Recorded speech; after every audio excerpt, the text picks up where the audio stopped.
All right, so I've used our filler paint in the past to do some models and a lot of cosplay helmets and things, of course. But I did some cartoony models like the Mario Turtle, Mario himself. So now I'm going to try to do something a little more intricate. So I'm going to do this Bioshock bottle. I'm actually been working on it already. So you can see in the upper part where there's still paint on them, where I painted them. And here's where I started to sand it.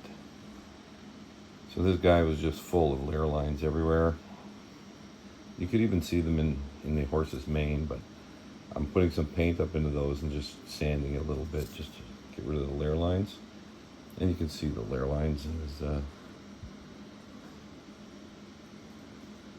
his pants and the horse, and the bottle should show up pretty good. Yeah, so you can see how it's filling in the layer lines. I have to sand this side, but here it's all filling in. So I'm going to try to complete this bottle a little bit more intricate, but it gives me something to do. Okay, I think I'm done with my Bioshock bottle. So I have 3 rounds completed, I guess. And you can see right now, you can see some little flakes and stuff. So I have to blow this off with some air or go over it a little bit of wet sanding with 1000 grit or higher. But all the layer lines are gone. It didn't take much work.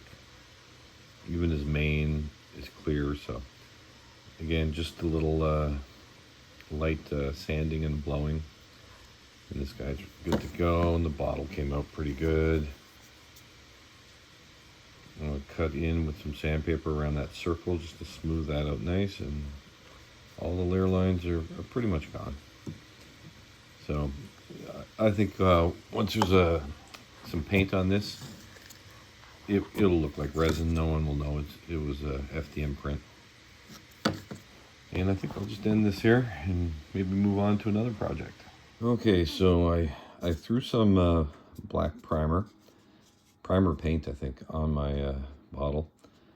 That's my handprint from where I just touched it. So all the layer lines are gone. This is the leathery portion. Oh.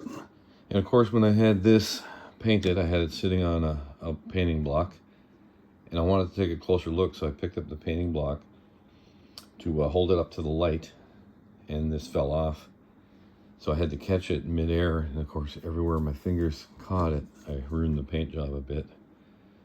So anyway, it's not too bad. I could have did another round, probably got it even smoother, but it's pretty smooth as it is. I don't think anyone would think this was an FDM print. So the colors I see online mostly are just kind of all brown on the horse and some leather on the stand, and on the bottle itself is just kind of some yellow or gold here. So I might just try to do some rub and buff on this and see how it comes out. But if I decide not to, this would be the end of this video.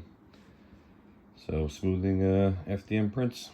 Okay, so I put some rub and buff on my Bioshock bottle. You can see the Bronco's mane, and he's all kind of bronzed. And on the camera here, you can kind of see specks of colors, and it looks like globs on it type of thing. But I'll go over all that again with a sponge, but it does not look that bad in real life. The camera just really brings it out, can really show you the flaws. I can't touch it because it's still waxy, but there it is. So you can see there's no layer lines in this. It's a beautiful little sculpture. One more round of bronzer over that, it's going to look really good, like an absolute bronze statue. So I'll leave this video here. All right, I'm trying to show my Bioshock bottle while holding a light on it, so we can light it up a bit. So it's all finished. All the layer lines are gone. It's looking really, really bronzy and statue-like. I really, really like it. So that's it. So just a simple matter of watering down a little bit of our paint and painting and sanding and priming. And you can turn your FDM prints into resin looking prints.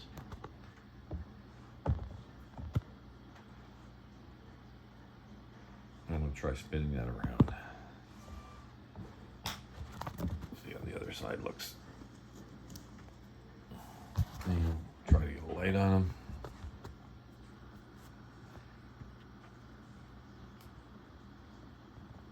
Pretty good. Very happy with this. All right, that's it for this shaky, terribly made, bad quality video.